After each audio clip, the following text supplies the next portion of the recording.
everyone, good morning. It's day number 12 and I woke up and Jerome looked like this.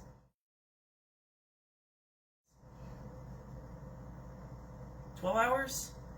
It's time to make bread. I'm going to do the same. I'm going to make Starter Farm again. It's going to be the exact same recipe, which I'll post, of what I did on day number 6. However, my hopes this time are that I will get substantially more leavening power, because Jerome has been pretty well developed a week later than it was before, and that I get a little bit more flavor, because my bread on day number 6 was really lacking in flavor. So I just want to point something out, that after I've scaled out my water,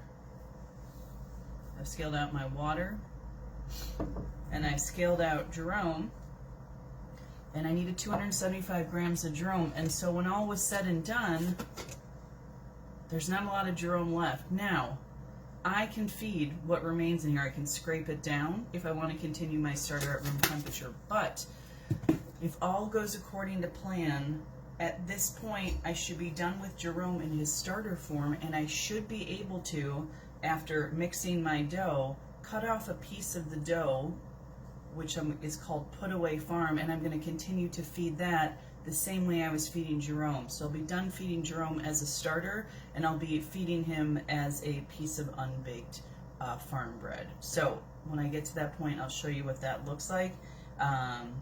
In the meantime, I'm going to mix. Here we go.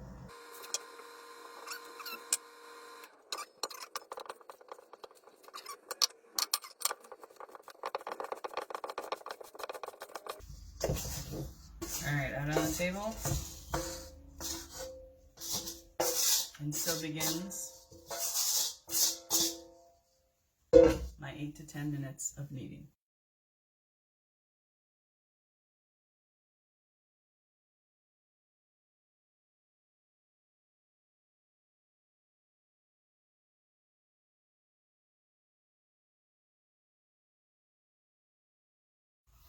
Alright, here we go. Starter Farm. What I'm going to do, this feels good. I did the window pane test where I stretched a piece out to see if I could get the dough to the point where I could get a light through without tearing, get that thin membrane. And so what I'm going to do, I'm going to spray this container, pop the dough in, and I'll come back in an hour for... Alright everyone, it's been 1 hour.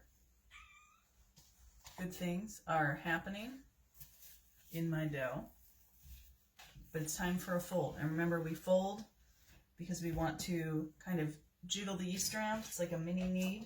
We want to remind the dough that we love it and that we're paying attention. So I sprinkle a little bit of flour down. I'm going to do north to the middle, south to the middle, east to the middle, and then west to the middle. I'm doing a gentle little kind of stretch as I fold this over. I'm going to pop this right back in the container,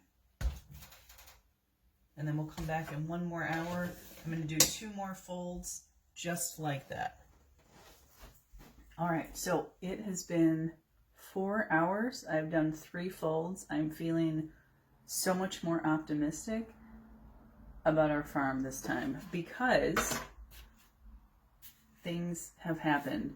The last time I made Starter Farm bread, I had had no lift at this point. The dough was heavy. It felt really wet.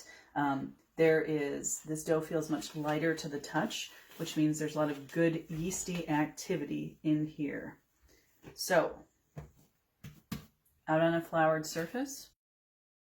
And what I want to show you, my basket's out of the way, is at this point, I'm going to cut off a chunk of this dough, and that's going to be my Put Away Farm. And I'm going to talk about how, as opposed to maintaining Jerome in his starter form, which here he is now, I can just save a piece of this Put Away Farm. I can feed it, and then that becomes what leavens my bread. And depending on where it is in the feeding process, we either call it leaven or Put Away Farm, and I'm going to talk about that.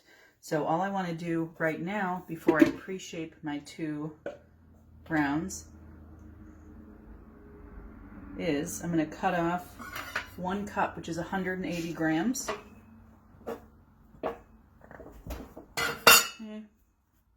Plop it right in this container. It's about 100 more grams than I need.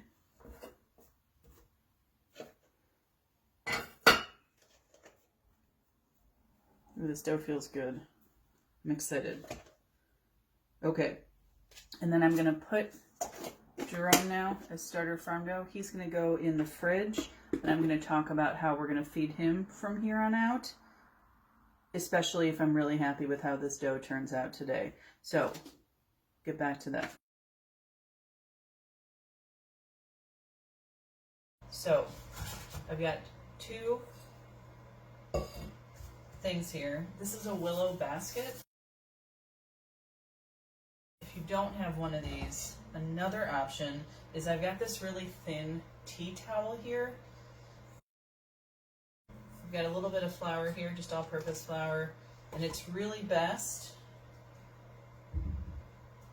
if you sift this in. That's the best way to get coverage all the way around. I'm a little wary of this one. I've had much more stalwart tea towels in my time, but we'll see how this one holds up. Is I can leave some of that flour that's on the table.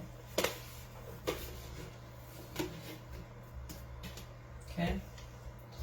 And I want to divide this dough into two pieces about the same size. And so I'm going to weigh them because I've got my scale here. Not too shabby. I'm not making that up either, really. So we're going to leave those alone. I'm okay with that. And then what I'm going to do now is I'm going to do what's called a pre-shape. And pre-shape is letting the dough get used to the fact that it is going to be a round loaf in this case because I have, sorry, I hope you can see that, because I have round baking dishes. So for a pre-shape, what I'm going to do is a couple ways. You pick the dough up, and what you can just sort of gently, I'm bringing the outside, the top of the dough to the center, underneath, like making a giant mushroom cap. Okay, I don't have any flour on my hands. I don't need it. A little bit of flour wouldn't hurt. And you want to go around a fair amount of times, but you don't want to tear the surface of the dough, okay? I'll do a few more times. I've noticed that some of the bran in the whole wheat has popped to the top of the loaf. And then I'm going to give it a good firm pinch on the bottom, okay? For right now, I'm going to set this on the area where I've got a soft, little bit of flour down. I'm going to do the same over here. Your other option for shaping is if you've got the dough on the table, you want to get the excess flour out of the way. And then what I do is I'm using the outside, my pinkies, and you're pushing the dough towards you and then away from you with the outside of your hand. And when you're doing that, you're gathering the dough underneath in the center. Okay? Kind of pull it towards you a few times.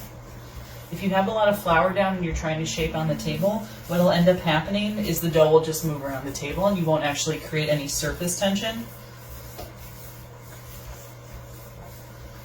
Okay. All right, so that's the pre-shape right now. I'm going to set that on the table, and then I am going to get some plastic wrap. I'm going to cover these, and I'm going to come back to them in about 25 minutes and do it. All right, so it's been about 25 minutes. 20 minutes would be fine, 30 minutes would be fine. Just important that you keep your bread covered at this point in time. For the pre-shapes, now I'm going to do a final shape.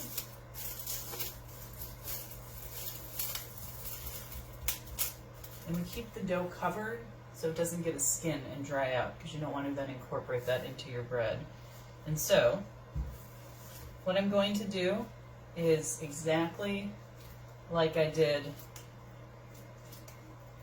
the first time around with the pre-shape. So I'm really going to pinch this. I'm honestly probably going to go around again with some flour because I'm so afraid of this sticking in here.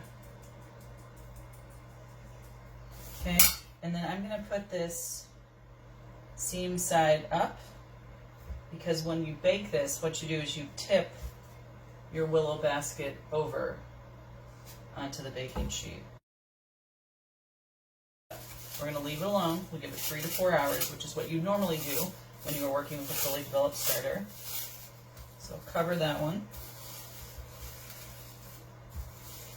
Okay, set that out of the way. And then same thing here.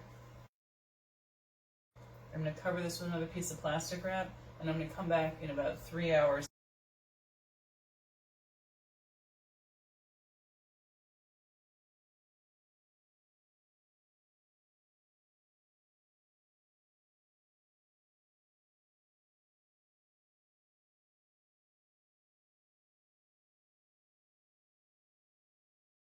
And there you have it. 2 cats, 1 loaf of bread, 1 tall bearded assistant. Pretty pleased with this bread. It's got a very nice crumb structure. Not bad for day 12. So tomorrow I'm going to talk to you about starter. I'm going to talk to you about put away farm. I'll talk to you about levain. I'll talk to you about all these things mean and how you need to, what you need to do in order to keep making delicious bread going forward. Thank you so much. Have a good night.